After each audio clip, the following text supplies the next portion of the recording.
പേശി ചാലകം എന്ന് വെച്ച് കഴിഞ്ഞാൽ എന്താ? നമ്മൾ ചാലക വികാസം എന്ന് വെച്ച് കഴിഞ്ഞാൽ ഇതാണ്. എൻ്റെ കൈ ചലിക്കുകയാണ്, എൻ്റെ ശരീരം ചലിക്കുക, എൻ്റെ പേശികൾ ചലിക്കുക.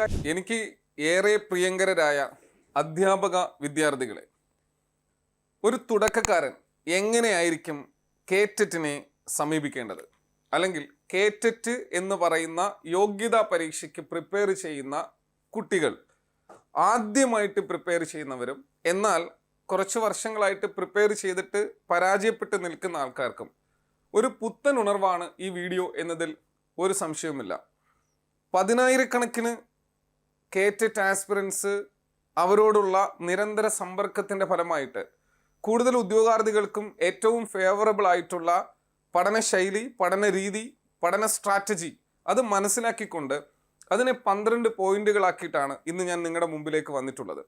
അതുകൊണ്ട് ആദ്യമായിട്ട് ഒരു കേറ്ററ്റ് ആസ്പിറൻറ്റ് പരീക്ഷ എഴുതാൻ പോകുമ്പോൾ ഏറ്റവും പ്രധാനമായും നിങ്ങൾ മുന്നോട്ട് വെക്കേണ്ട സ്റ്റഡി ടിപ്സ് അല്ലെങ്കിൽ ട്രിക്സ് എന്താണെന്നാണ് ഇന്ന് നമ്മൾ ചർച്ച ചെയ്യാൻ പോകുന്നത്. സോ ഇവിടെ നമുക്ക് ആദ്യത്തെ കൺസെപ്റ്റ് ഒന്ന് നോക്കാം. PYQ എത്രത്തോളം ശേഖരിക്കാൻ പറ്റുമോ അത്രത്തോളം ശേഖരിക്കുക. PYQ എന്നെല്ലാവരും പറയുന്നുണ്ട്. എന്താണ് PYQ എന്ന് വെച്ച് കഴിഞ്ഞാൽ that is previous year question paper. Previous year question paper 2013 മുതൽ കേരള പരീക്ഷാ ഭവൻ സംഘടിപ്പിച്ചിട്ടുള്ള കേറ്ററ്റ് എലിജിബിലിറ്റി എക്സാമിനേഷൻസിൻ്റെ ക്വസ്റ്റ്യൻസ് ആണ് കേറ്ററ്റിൻ്റെ പ്രീവിയസ് ഇയർ ക്വസ്റ്റ്യൻ പേപ്പർ എന്ന് പറയുന്നത്. സോ അത് നമുക്ക് നിരവധി മാർഗങ്ങളിലൂടെ കണ്ടെത്താൻ കഴിയും. അത് മെറ്റീരിയൽ ആയിട്ട് മാർക്കറ്റ് കടകളിൽ നമുക്ക് ലഭിക്കും, അല്ലെങ്കിൽ ഗൂഗിളിൽ നിന്ന് നമുക്ക് ഡൗൺലോഡ് ചെയ്തെടുക്കാം. അങ്ങനെ നിരവധി മാർഗങ്ങളുണ്ട്. ഇനി ഡൗൺലോഡ് ചെയ്തെടുത്ത് ഒരു അവിയൽ പരുവത്തിലല്ല, അതിന് കൃത്യമായ ഒരു ഓർഡർ വെച്ചുകൊണ്ട് അതിനെ നിങ്ങൾ ശേഖരിക്കുക എന്നതാണ് നിങ്ങൾ ആദ്യം ചെയ്യേണ്ട ഒരു കടമ എന്ന് പറയുന്നത്. ഇനി നിങ്ങൾക്ക് വേറൊരു സംശയം അന്നേരം ഉണ്ടാകാം. ഈ കേറ്ററ്റുമായി ബന്ധപ്പെട്ട പ്രീവിയസ് ഇയർ ക്വസ്റ്റ്യൻ പേപ്പർ നിങ്ങൾ എടുത്തു വെക്കുമ്പോൾ ഞങ്ങൾക്ക് അതുമായിട്ടൊരു ബന്ധമില്ലല്ലോ എന്ന് ചിന്തിക്കാം. ബന്ധമുണ്ട്. കാരണം നിങ്ങൾ കേറ്ററ്റ് 1ഉം 2ഉം ആണ് എഴുതാൻ പോകുന്നതെങ്കിൽ ഒന്നുകിൽ നിങ്ങൾ TTC-കാരായിരിക്കും, അല്ലെങ്കിൽ DED-കാരായിരിക്കും, അല്ലെങ്കിൽ BED-കാരായിരിക്കും.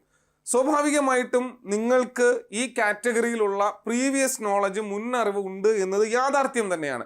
അത് നിങ്ങൾക്ക് ആ ക്വസ്റ്റ്യൻ പേപ്പർ വായിക്കുമ്പോഴത്തേക്ക് നിങ്ങൾക്ക് മനസ്സിലാവും. ഇനി കാറ്റഗറി 3 എഴുതുന്ന ആൾക്കാരാണെങ്കിൽ അവർ BED-ന് പഠിച്ച കുറേയധികം കണ്ടന്റുകൾ, അവരുടെ ഓപ്ഷണൽ സബ്ജക്റ്റുകളെല്ലാം അതിനകത്ത് കാണും. അതുകൊണ്ട് ഒരു മുൻവിധിയോടെ എനിക്കിതൊന്നും അറിയില്ല എന്ന രീതിയിലല്ല നിങ്ങൾ പ്രീവിയസ് ഇയർ ക്വസ്റ്റ്യൻ പേപ്പറിനെ കാണേണ്ടത്.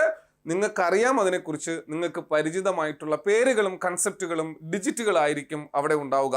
അപ്പോൾ ആദ്യം നമ്മൾ ചെയ്തു പ്രീവിയസ് ഇയർ ക്വസ്റ്റ്യൻ പേപ്പർ. അതായത് ക്വസ്റ്റ്യൻ പേപ്പർ നമ്മൾ എന്ത് ചെയ്തു? ഡൗൺലോഡ് ചെയ്തു, അല്ലെങ്കിൽ ശേഖരിച്ചു, അല്ലെങ്കിൽ വാങ്ങിച്ചു. ഇനി രണ്ടാമത് നിങ്ങൾ ആ ക്വസ്റ്റ്യൻ പേപ്പർ എടുത്തു വെച്ചിട്ട് ഓരോ ചോദ്യത്തിൻ്റെയും 4 ഓപ്ഷൻസും കൃത്യമായി വിശകലനം ചെയ്യുക. വിശകലനം എന്ന വാക്കിൻ്റെ ഇംഗ്ലീഷ് ഞാൻ പറയുകയാണ്, അനാലിസിസ് എന്ന് പറയും. അനാലിസിസ്, അനലൈസ് ചെയ്യുക എന്ന് പറയുന്ന ഒരു കാര്യം. വിശകലനം ചെയ്യുക, അതായത് ഓരോ ഓപ്ഷൻസിനെയും കൃത്യമായി നിങ്ങൾ മനസ്സിലാക്കി അതിനെ ഒന്ന് വിലയിരുത്തി അതുമായി ബന്ധപ്പെട്ട കാര്യങ്ങളെ ഒന്ന് അറിയാൻ ശ്രമിക്കുക. ഇതാണ് അനാലിസിസ് എന്ന് പറയുന്നത്. മക്കളെ ഇവിടെ നോക്കുക, ഒരു എക്സാമ്പിൾ ഞാൻ ഇവിടെ കൊടുത്തിട്ടുണ്ട്. ചോദ്യം ഇതാണ്: ചുവടെ കൊടുത്തിരിക്കുന്നവയിൽ ഒരു വികാസ തത്വം അല്ലാത്തത് ഏത് എന്നാണ് ചോദ്യം. Which of the following is not development? വികാസം, അതായത് വളർച്ച. വികാസം എന്ന് പറയുന്നത് കേറ്ററ്റ് 1ൻ്റെയും കേറ്ററ്റ് 2ൻ്റെയും കേറ്ററ്റ് 3യുടെയും കോമൺ ആയിട്ടുള്ള ഒരു ഏരിയ ആണ് വികാസം, അല്ലെങ്കിൽ ഡെവലപ്മെന്റ്, അതുപോലെ തന്നെ ഗ്രോത്ത്, വളർച്ച എന്ന് പറയുന്നത്. നമ്മളൊരു 9 വികാസ തത്വങ്ങൾ, ഡെവലപ്മെന്റ് പ്രിൻസിപ്പിൾസ് പഠിക്കും. ഇപ്പോൾ ഒരു ഉദാഹരണത്തിന് നിങ്ങളെ സംബന്ധിച്ചിടത്തോളം നിങ്ങൾ ഈ ഒരു ക്വസ്റ്റ്യൻ ആണ് ആദ്യം കാണുന്നത്. ഒരു ക്വസ്റ്റ്യൻ പേപ്പർ എടുത്ത് വെച്ചു, ആദ്യം കാണുന്നത്. അതിൽ ഓപ്ഷൻ എ കൊടുത്തിരിക്കുന്നു, വികാസം പരസ്പരം ബന്ധപ്പെട്ടിരിക്കുന്നു, ഡെവലപ്മെന്റ് ഈസ് ഇന്റർ റിലേറ്റഡ്. 2, വികാസം ഒരു തുടർ പ്രക്രിയയാണ്, development is continuous process. Then വികാസത്തിൽ വ്യക്തി വ്യത്യാസമുണ്ട്, അതായത് development is individual difference in. Then വികാസം രേഖീയമാണ്, ഡെവലപ്മെന്റ് ഈസ് ലീനിയർ. ഇങ്ങനെ 4 ഓപ്ഷൻസ് വന്നു. ഇപ്പോൾ ഒരു സാധാരണ ഒരു ഉദ്യോഗാർത്ഥിയെ സംബന്ധിച്ചിടത്തോളം അദ്ദേഹം ഈ ക്വസ്റ്റ്യൻ വായിക്കുമ്പോഴത്തേക്ക് ഒന്നും അറിയില്ല എന്ന് സങ്കല്പിക്കുക. അപ്പോൾ ഈ ക്വസ്റ്റ്യൻ എങ്ങനെ വിശകലനം ചെയ്യുന്നു എന്ന് ചോദിച്ചു കഴിഞ്ഞാൽ ഇതിന്റെ ആൻസർ ആയിട്ട് വരുന്നത് രേഖീയമാണ് എന്നുള്ളത് ആണ് ഉത്തരം. അതായത് വികാസ തത്വമല്ല. വികാസം എന്ന് പറയുന്നത് ഫ്ലക്ച്വേറ്റിംഗ് ആണ്, ഒരിക്കലും രേഖീയമല്ല, ഒരിക്കലും രേഖീയമായിട്ട് പോകുന്നതല്ല. അത് ഫ്ലക്ച്വേറ്റിംഗ് ആണ് എന്നുള്ളതാണ്, ഫ്ലക്ച്വേഷൻ ഉണ്ട് അതിനകത്ത് എന്നുള്ളതാണ് അതിന്റെ യാഥാർത്ഥ്യം. അതുകൊണ്ട് അത് തെറ്റാണ് എന്നുള്ളതാണ്. ആ തെറ്റാണ് ഇവിടെ ഏതാണെന്ന് ചോദിച്ചിരിക്കുന്നത്. നമ്മൾ ഓപ്ഷൻ ഡി എടുത്തു.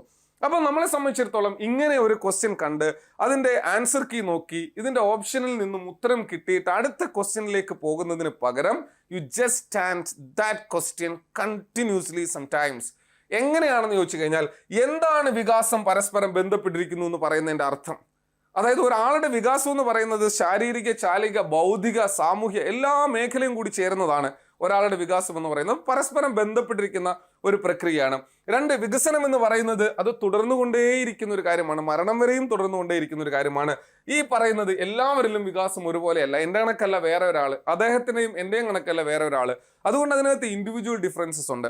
അപ്പൊ സ്വാഭാവികമായും ഇവിടെ 3 കൺസെപ്റ്റുകൾ എന്ന് പറയുന്നത് universal principles related to development or വികാസവുമായി ബന്ധപ്പെട്ട ഒരു 3 കൺസെപ്റ്റാണ്. അപ്പോൾ ഒരു ഉദ്യോഗാർത്ഥി ഇത് കണ്ടു, ഈ 3 കൺസെപ്റ്റുകളെ അദ്ദേഹം പോയി അത് അനലൈസ് ചെയ്തു. ഇനി ഇതിന്റെ കൂടെ ഒരു 6 കൺസെപ്റ്റ് കൂടിയുണ്ട്, അതും കൂടി പഠിക്കുമ്പോൾ ഇതിൽ നിന്നും ഏത് ചോദ്യം ചോദിച്ചാലും ഉത്തരം ചെയ്യാൻ പറ്റുന്ന തരത്തിലേക്ക് ആള് ഏബിൾ ആകും.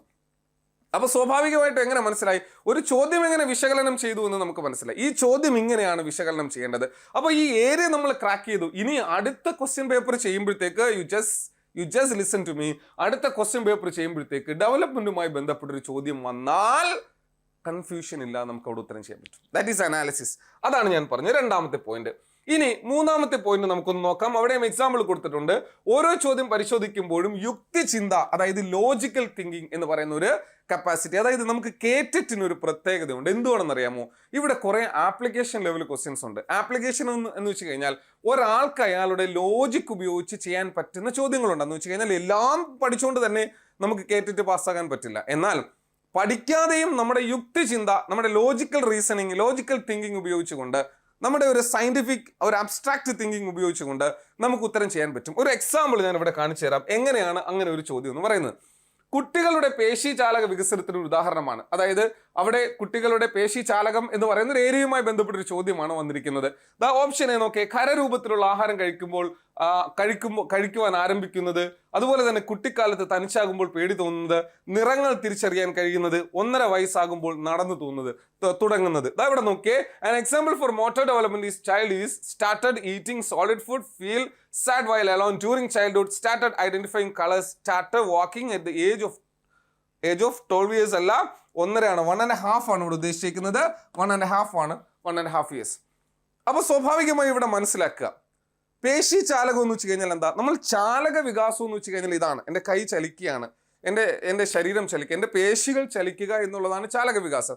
ഇവിടെ ലോജിക്ക്, ഒരു മനുഷ്യന്റെ ഈ ഒരു ചോദ്യം കാണുമ്പോൾ പേശി ചാലക വികാസം എന്ന് ക്വസ്റ്റ്യൻ പേപ്പറിൽ ക്വസ്റ്റ്യനകത്ത് കാണുമ്പോഴത്തേക്ക് പേശീചാലക വികാസം ഇതാണ് പേശീചാലക വികാസം. അപ്പൊ സ്വാഭാവികമായും ഖരരൂപത്തിലുള്ള ആഹാരം കഴിക്കുന്നത് പേശീചാലക വികാസമാണോ?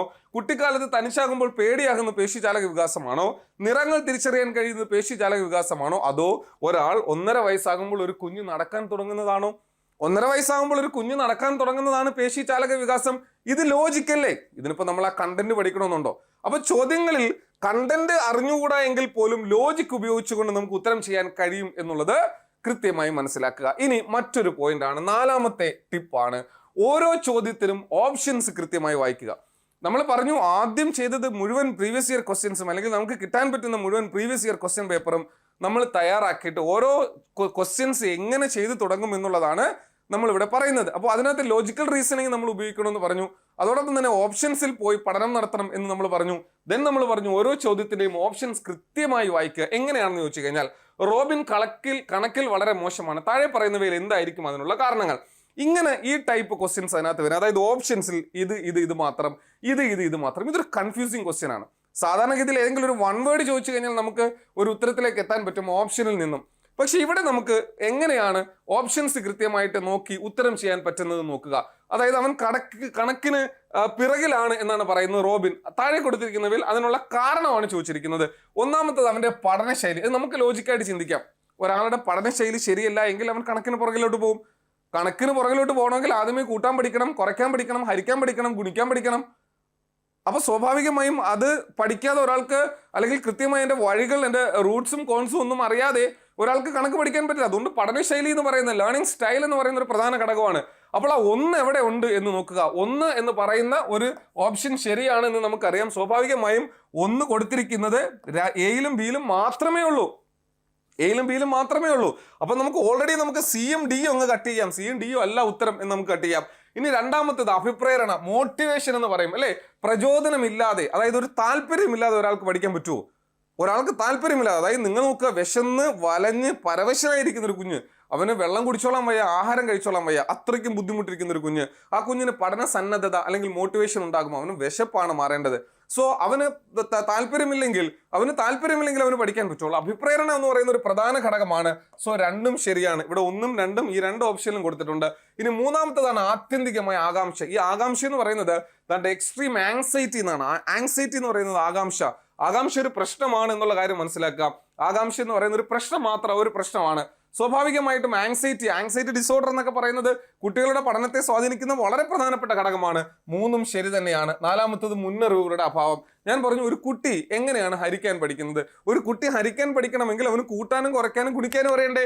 അപ്പോൾ കൂട്ടാനും കുറയ്ക്കാനും ഗുണിക്കാനും അറിയാത്തൊരു കുട്ടി ചെന്ന് നമുക്ക് ഹരിക്കാൻ പഠിപ്പിക്കാൻ പറ്റുമോ? അപ്പൊ മുന്നറിവുകളുടെ അഭാവം കണക്കിനെ പിറകിലോട്ട് നയിച്ചേക്കാം. സ്വാഭാവികമായും നാലാമത്തതും ശരിയാണ്. അങ്ങനെയാണെങ്കിൽ ഓപ്ഷൻ ബി ആണ് ശരിയായിട്ടുള്ളത്. 1, 2, 3, 4. അപ്പോൾ ഓപ്ഷൻസ് കൃത്യമായി അനലൈസ് ചെയ്തോണം, ഇവാലുവേറ്റ് ചെയ്തോണം, ഇന്റർപ്രറ്റ് ചെയ്തോണം. അതിൽ നിന്ന് നമുക്ക് ഹൈപ്പോത്തറ്റിക്കൽ ഡിഡക്റ്റീവ് റീസണിങ് ഉണ്ടാക്കി നമുക്ക് ഉത്തരത്തിലേക്ക് എത്താൻ കഴിയും എന്നതിൽ യാതൊരു സംശയവുമില്ല. ഇനി നോക്കുക, ഇനി മറ്റൊരു കാര്യം പലരും ശ്രദ്ധിക്കാതെ പോകുന്നൊരു കാര്യമുണ്ട്. നമുക്ക് ഓരോ മാർക്കും വിലപ്പെട്ടതാണ്. ഓരോ മാർക്ക് നമ്മൾ വിലപ്പെട്ടതാണ്.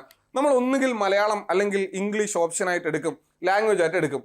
അപ്പോൾ ഇതിന് നമ്മൾ കുറച്ച്, ഇപ്പം മലയാളം എടുക്കുന്ന ഒരാൾ മലയാളം അറിയാമെന്നുള്ള വിശ്വാസത്തിലാണ് എടുക്കുന്നത്, ഇംഗ്ലീഷ് എടുക്കുന്ന ആൾ ഇംഗ്ലീഷ് അറിയാമെന്നുള്ളൊരു വിശ്വാസത്തിലാണ് എടുക്കുന്നത്. പക്ഷെ അതിനുവേണ്ടി പ്രിപ്പറേഷൻ നടത്തത്തില്ല. എപ്പോഴും സൈക്കോളജിയുടെയും മെത്തഡോളജിയുടെയും പെഡഗോജിയുടെയും ഓപ്ഷണൽ സബ്ജക്റ്റിന്റെയും പുറകെ പോയിട്ട് ലാംഗ്വേജിന് പ്രാധാന്യം കൊടുക്കാതിരുന്നാൽ അവിടെ നഷ്ടപ്പെടുന്ന നമ്മുടെ മാർക്ക് വളരെ പ്രധാനപ്പെട്ട മാർക്കാണ്. അത് സ്വാഭാവികമായിട്ടൊന്ന് ചിന്തിച്ചു നോക്ക്.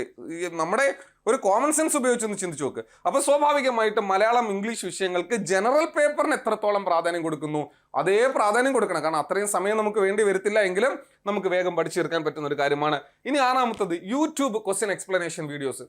നമ്മൾ എൻട്രിയെ സംബന്ധിച്ചിടത്തോളം എൻട്രിയിൽ ഒരു കേറ്ററ്റ് എക്സാമിനേഷൻ നടന്നതിന് ശേഷം എന്നെ അത്ഭുതപ്പെടുത്തിയ ഒരു കാര്യം, ഇന്നേ വരെ കേറ്ററ്റിൽ നടത്തിയിട്ടുള്ള മുഴുവൻ ചോദ്യങ്ങളുടെയും explanation video entry teaching examination KTET CTET ചാനലിൽ ഉറപ്പായിട്ടും ഉണ്ടാകും. അപ്പോൾ സ്വാഭാവികമായും എക്സ്പ്ലനേഷൻ കാണും. ഒരു ചോദ്യത്തിന്റെ എക്സ്പ്ലനേഷൻ, ഇപ്പം ഞാൻ നേരത്തെ വികാസ തത്വവുമായി ബന്ധപ്പെട്ട ഒരു കൺസെപ്റ്റ് നിങ്ങൾ കാണിച്ചു, എന്നിട്ട് അത് ബാക്കി 6 നിങ്ങൾ കണ്ടെത്തണം എന്ന് പറയുകയും ചെയ്തു. 6 എനിക്കറിയാം, ഞാൻ തന്നെ എൻ്റെ വീഡിയോസിൽ ഈ വികാസ തത്വങ്ങൾ എക്സ്പ്ലെയിൻ ചെയ്തിട്ടുണ്ട് വിത്ത് സ്യൂട്ടബിൾ എക്സാമ്പിൾ പോലെ. അപ്പോൾ സ്വാഭാവികമായിട്ടും അവിടെ നിങ്ങൾ പോയി പ്രിപ്പയർ ചെയ്ത് എടുത്തുകൊണ്ട് വരുന്ന സമയത്തേക്കാൾ ചിലപ്പോൾ നിങ്ങളൊരു യൂട്യൂബ് വീഡിയോസിൽ നോക്കിയാൽ അതിന്റെ കൃത്യമായും അനുഭവസ്ഥാനമുള്ള അധ്യാപകർ എക്സ്പ്ലെയിൻ ചെയ്തിട്ടുള്ള ആ വീഡിയോസ് നിങ്ങൾക്ക് കാണാൻ പറ്റും. അതുകൊണ്ട് യൂട്യൂബ് വീഡിയോസ് കൃത്യമായി നിങ്ങൾ ഉപയോഗപ്പെടുത്തുക. മറ്റൊന്നാണ് റിവിഷൻ. മക്കളെ, ഈ ഒരു സാധനം കൃത്യമായി പോയില്ല എങ്കിൽ പരാജയപ്പെടും, ഒരു സംശയവുമില്ല. വളരെ കുറച്ച് സമയം കൊണ്ടാണ് ആൾക്കാർ ഈ കേറ്ററ്റ് സീറ്ററ്റ് ക്രാക്ക് ചെയ്യുന്നത്. അവിടെ അവർക്ക് കൃത്യമായ റിവിഷൻ ഉണ്ടാകും. ഇവിടെ റിവിഷൻ നിങ്ങളെ സംബന്ധിച്ചിടത്തോളം മറ്റൊരു ഫേവറബിൾ കണ്ടീഷൻ റിവിഷൻ ചെയ്യാൻ പറ്റും. അതെങ്ങനെയെന്ന് ചോദിച്ചു കഴിഞ്ഞാൽ, നിങ്ങൾ ഒരു ക്വസ്റ്റ്യൻ പേപ്പർ ചെയ്തു, കണ്ടന്റുകൾ പഠിച്ചു, അടുത്ത ക്വസ്റ്റ്യൻ പേപ്പർ ചെയ്യുന്നു, അടുത്ത ക്വസ്റ്റ്യൻ പേപ്പർ ചെയ്യുന്നു, അതിന്റെ കണ്ടന്റുകൾ പഠിക്കുന്നു. മൂന്നാമത്തെ ക്വസ്റ്റ്യൻ പേപ്പർ ചെയ്യുമ്പോൾ ചിലപ്പോൾ ആദ്യത്തെ രണ്ടാമത്തെയോ ക്വസ്റ്റ്യൻ പേപ്പറിൽ ഡിസ്കസ് ചെയ്ത കാര്യങ്ങൾ, നിങ്ങൾ പഠിച്ച കാര്യങ്ങളായിരിക്കും ആ ക്വസ്റ്റ്യനിൽ കിടക്കുന്നത്. അപ്പോൾ സ്വാഭാവികമായിട്ടും നിങ്ങൾക്ക് അവിടെ പോയി അത് റിവിഷൻ ചെയ്യാം. ഉത്തരം ചെയ്യാൻ പറ്റിയില്ലെങ്കിൽ ഉത്തരം ചെയ്യാൻ കഴിഞ്ഞാൽ അതും ഒരു റിവിഷനായിട്ട് കൺസിഡർ ചെയ്യുകയും ചെയ്യാം. ബാക്കി എല്ലാ സബ്ജക്റ്റുകളും കൃത്യമായി നിങ്ങൾ റിവിഷൻ ചെയ്തിരിക്കണം. അത് ഇമ്പോർട്ടൻ്റ് ആയിട്ടുള്ള ഒരു കാര്യമാണ്. ഇനി ഗ്രൂപ്പ് ഡിസ്കഷൻ. ഇപ്പോൾ ജോലിക്കൊക്കെ പോകുന്നവരാണെങ്കിൽ ഗ്രൂപ്പ് ഡിസ്കഷൻ ബുദ്ധിമുട്ടുണ്ട് എങ്കിൽ ഒരു വാട്സപ്പ് ഗ്രൂപ്പ് തുടങ്ങിയിട്ട് പേഴ്സണൽ മാറ്റേഴ്സ് ഒന്നും ഡിസ്കസ് ചെയ്യാതെ നിങ്ങൾ ഗ്രൂപ്പ് ഡിസ്കഷൻ കൃത്യമായിട്ട് ചെയ്യുക. ഗ്രൂപ്പ് ഡിസ്കഷൻ നിങ്ങൾക്ക് പല പുതിയ അറിവുകൾ കിട്ടുകയും ചില ആശയങ്ങൾ ഓർത്തു വെക്കാനുള്ള ടിപ്പുകളും അല്ലെങ്കിൽ മറ്റൊരാൾ പറഞ്ഞു തരുമ്പോഴത്തേക്കും നമ്മുടെ കൊഗ്നിറ്റീവ് ലെവലിലേക്ക് നന്നായിട്ട് ആ അറിവ് അത് സബ്സ്യൂം ചെയ്യും എന്നുള്ളതിൽ യാതൊരു സംശയമില്ല. സോ അതുകൊണ്ട് ഗ്രൂപ്പ് ഡിസ്കഷൻ കൃത്യമായിട്ട് ചെയ്യുക. ദെൻ മറ്റൊരു പ്രധാനപ്പെട്ട കാര്യം, ഇറ്റ്സ് വെരി ഇമ്പോർട്ടൻറ്റ്. ഈ സമീപകാലത്തെ കഴിഞ്ഞ 10 വർഷത്തെ കേറ്ററ്റ് ക്വസ്റ്റ്യൻ പേപ്പർ എടുത്ത് നോക്കിയാൽ മലയാളം വാക്കുകൾ കണ്ടന്റുകൾ, ഇംഗ്ലീഷ് വാക്കുകൾ കണ്ടന്റുകൾ എടുത്തിട്ടുള്ളത് പ്രധാനമായിട്ടും അത് മെത്തഡോളജിയിലും പെഡഗോജിയിലും ഓപ്ഷണൽ സബ്ജക്റ്റിലും ജനറൽ സബ്ജക്റ്റിലും എല്ലാം DLEDന്റെയും BEdന്റെയും ഒക്കെ സെമസ്റ്റർ ടെക്സ്റ്റ് ബുക്കിൽ നിന്നാണ്. അതിൽ ഏറ്റവും കൂടുതൽ വരുന്ന DLEDന്റെ ടെക്സ്റ്റ് ബുക്കിൽ നിന്നാണ്. അപ്പോൾ അത് നിങ്ങളുടെ ഒരു വലിയ സ്റ്റഡി മെറ്റീരിയൽ ആയിട്ട് കൃത്യമായിട്ടും ഈ DLEDന്റെ സെമസ്റ്റർ ബുക്കുകൾ കൃത്യമായി നിങ്ങൾ ഉപയോഗിച്ചിരിക്കണം. അത് വളരെ പ്രാധാന്യമുള്ളതാണ്, വളരെ പ്രാധാന്യമുള്ളതാണെന്ന് കൃത്യമായി ഞാൻ ഓർമ്മിച്ചു വെച്ചിരിക്കുന്നു. ഇനി പ്രിപ്പറേറ്റ് മൈക്രോ നോട്ട്സ്, അതായത് ഇപ്പോൾ ഒരു പുതിയ ട്രെൻഡാണ്. പക്ഷെ അത് കുറച്ച് മോട്ടിവേറ്റഡ് ആയിട്ട് എനിക്ക് തോന്നുന്നുണ്ട്. പണ്ടൊക്കെ UPSC സിവിൽ സർവീസ് ആസ്പിറൻസ് ആയിരുന്നു. അപ്പം ഞാനൊക്കെ പഠിക്കുന്ന സമയത്ത് ഞാൻ ചെയ്തിരുന്നത് ആ പേപ്പർ ഇട്ട് ഭിത്തിയിൽ ഒട്ടിക്കാൻ സമ്മതിക്കത്തില്ല. കാര്യം പെയിന്റ് പോകുമെന്ന് പറഞ്ഞ് പേരൻസ് വഴക്ക് പറയും. പക്ഷെ ഇപ്പം നോക്കിക്കോണം, കുട്ടികൾ പെയിന്റ് പോവാത്ത രീതിയിലേക്ക് അവർക്ക് ഏറ്റവും ഇമ്പോർട്ടൻ്റ് ആയിട്ടുള്ള ഡിഫിക്കൽട്ട് ആയിട്ടുള്ള ചോദിക്കാൻ സാധ്യതയുള്ള ചെറിയ നോട്ടുകളൊക്കെ ചെറിയ പേപ്പറിൽ എഴുതിയിട്ട് എവിടെയെങ്കിലുമൊക്കെ ഇങ്ങനെ തൂക്കിയിടുക, അല്ലെങ്കിൽ പിൻ ചെയ്തിടുക, എന്നിട്ട് ഇടയ്ക്കിടയ്ക്ക് അത് വായിക്കുക. അപ്പോൾ ആ റൂമിലോട്ട് അങ്ങോട്ട് ചെല്ലുമ്പോഴത്തേക്ക് ഒരു അക്കാദമിക് അപ്പിയറൻസ്, ഒരു എൻവയോൺമെൻറ്റ് ആ മുറിയിൽ കിട്ടും. അങ്ങനെ മൈക്രോ നോട്ട്സ് നിങ്ങൾ കൃത്യമായിട്ട് തപ്പിയെടുക്കണം, ചെയ്യണം. നിങ്ങൾക്ക് ഭയങ്കര മോട്ടിവേഷൻ ആയിരിക്കും, ഭയങ്കര സെൽഫ് മോട്ടിവേഷൻ ആയിരിക്കും. അത് നിങ്ങൾ കൃത്യമായിട്ട് ചെയ്യുക. മറ്റൊന്നാണ് SCERT. മക്കളെ മറക്കല്ലേടാ, ഇത് വിട്ടൊരു കളി ജീവിതത്തിൽ ചെയ്യരുത്. കേറ്ററ്റുകാരാണെങ്കിൽ ഞാൻ 2 മെറ്റീരിയൽ പ്രൈമറി ആയിട്ട് സജസ്റ്റ് ചെയ്യും. ഒന്ന് DLDന്റെ ടെക്സ്റ്റ് ബുക്കിന്റെ സെമസ്റ്റർ, അത് വിത്ത് ഓൾ സബ്ജക്ട്സ്. നിങ്ങൾക്ക് ഏതൊക്കെയാണ് നിങ്ങളുടെ ഓപ്ഷണൽ സബ്ജക്റ്റ് എന്നും ലാംഗ്വേജ് ഒന്നും കൃത്യമായിട്ട് അറിയാം. സോ ഈ സാധനത്തിന്റെ ഒരു വലിയ ശേഖരം അവിടെ DLDന്റെ സെമസ്റ്റർ ടെക്സ്റ്റ് ബുക്കിൽ ആർക്ക് വേണമെങ്കിലും ഡൗൺലോഡ് ചെയ്യാം, ആർക്ക് വേണമെങ്കിലും ഗൂഗിളിൽ നിന്ന് ഡൗൺലോഡ് ചെയ്യാം. വളരെ കൃത്യമായ എക്സ്പ്ലനേഷൻ ഒരു കൊച്ചുകുട്ടിക്ക് പറഞ്ഞു കൊടുക്കുന്ന പോലെ ആൽബർട്ട് ബന്ധൂരുടെയും പിയാഷയുടെയും ബ്രൂണറുടെയും വൈഗോട്സ്കിയുടെയും പാവ്ലോവിന്റെയും തോണ്ടക്കിന്റെയും സ്കിന്നറുടെയും ഡേവിഡ് പോൾ ഒസുബലിനെയും എല്ലാത്തിനെയും കൃത്യമായിട്ട് അവിടെ ഡിഫൈൻ ചെയ്യുന്നുണ്ട്. അപ്പോൾ നിങ്ങൾക്കതൊരു വലിയ റെഫറൻസ്, ഒരു വലിയ സഹായമായിരിക്കും, നിങ്ങളുടെ ഒരു ബെസ്റ്റ് ഫ്രണ്ട് ആയിരിക്കും. അതോടൊപ്പം തന്നെ ഞങ്ങളെപ്പോലെയുള്ള അധ്യാപകരൊക്കെ പഠിപ്പിക്കുകയും തയ്യാറാക്കുകയും ചെയ്തിട്ടുള്ള SCERT ടെക്സ്റ്റ് ബുക്കുകൾ 5ാം ക്ലാസ് മുതൽ നിങ്ങൾ കാറ്റഗറി 1 കാറ്റഗറി 2 ആരാണെങ്കിൽ 8ാം ക്ലാസ് 9ാം ക്ലാസ് വരെയും, ദെൻ ഹൈസ്കൂൾ കാറ്റഗറി 3 കാരാണെങ്കിൽ 10ാം ക്ലാസ് വരെയുള്ള ടെക്സ്റ്റ് ബുക്കുകൾ അതാത് ഓപ്ഷനിൽ കൃത്യമായിട്ട് പഠിക്കുക. ഇനി നോക്കുക, നിങ്ങളുടെ സബ്ജക്റ്റ് മാത്രം പഠിച്ചാൽ മതി. ഇപ്പോൾ കേറ്ററ്റ് കാറ്റഗറി 2 എടുത്ത ആള് സബ്ജക്റ്റായിട്ട് എടുത്തേക്കുന്ന സോഷ്യൽ സയൻസ് ആണെന്ന് സങ്കല്പിക്കുക. ആൾ പോയി ഫിസിക്സ് കെമിസ്ട്രി ബയോളജി പഠിക്കണ്ട. ഇനി സയൻസ് ആണ് ഒരാൾ എടുത്തേക്കുന്നതെങ്കിൽ ആൾ പോയിട്ട് ഹിസ്റ്ററി ജോഗ്രഫി പഠിക്കണ്ട. അവർ ഏതാണോ ഓപ്ഷൻ എടുത്താൽ ഓപ്ഷനിൽ SCERT ടെക്സ്റ്റ് മാത്രം പഠിച്ചാൽ മതി, വേറെ അതൊന്നും പഠിക്കേണ്ട. അബദ്ധമായിരിക്കും, ജഡിലമായിരിക്കും എന്നുള്ള കാര്യം നോക്കുക. ഇനി എക്സാം ഹാളിലോട്ട് പോകുന്നു. എക്സാം ഹാളിൽ നിങ്ങൾക്കറിയാം, നിങ്ങൾക്ക് 150 മാർക്കിൻ്റെ എക്സാം ആണ്. അതിൽ നിങ്ങൾക്ക് 90 മാർക്കാണ് മിനിമം മേടിക്കേണ്ടത്. സോ അവിടെ സാധാരണഗതിയിൽ ഇതൊരു വലിയ പ്രശ്നമായിട്ട് ആർക്കും വരാറില്ല, കാരണം നെഗറ്റീവ് മാർക്ക് ഇല്ലാത്തത് കൊണ്ട് ആൾക്കാർ പെട്ടെന്ന് ഉത്തരം ചെയ്തു പോകും. എങ്കിലും അറിയാവുന്ന ചോദ്യങ്ങളൊക്കെ കൃത്യമായി ചെയ്യുന്ന ഒരു നല്ല ടൈം മാനേജ്മെന്റ് നിങ്ങൾ ഉണ്ടാക്കിയെടുക്കണം. സോ ഇത്രയും കാര്യങ്ങളാണ് ഒരു ബിഗിനറിന് വേണ്ടത്. സോ ഇത് നല്ലൊരു വീഡിയോ ആണ്. നിങ്ങൾ പരമാവധി ഇതിൻ്റെ പോയിന്റുകളൊന്ന് എഴുതി വെച്ച് വിശകലനം ചെയ്യുക. ഈ ചാനൽ എല്ലാവരും ഒന്ന് സബ്സ്ക്രൈബ് ചെയ്യുക. ഈ ചാനൽ വളരെ മികച്ച രീതിയിലേക്ക് മുന്നോട്ട് കൊണ്ടുപോകാൻ നിങ്ങളുടെ എല്ലാവരുടെയും സഹായ സഹകരണങ്ങൾ ആവശ്യമാണ്. മറ്റൊരു വീഡിയോ ആയിട്ട് കാണാം. താങ്ക്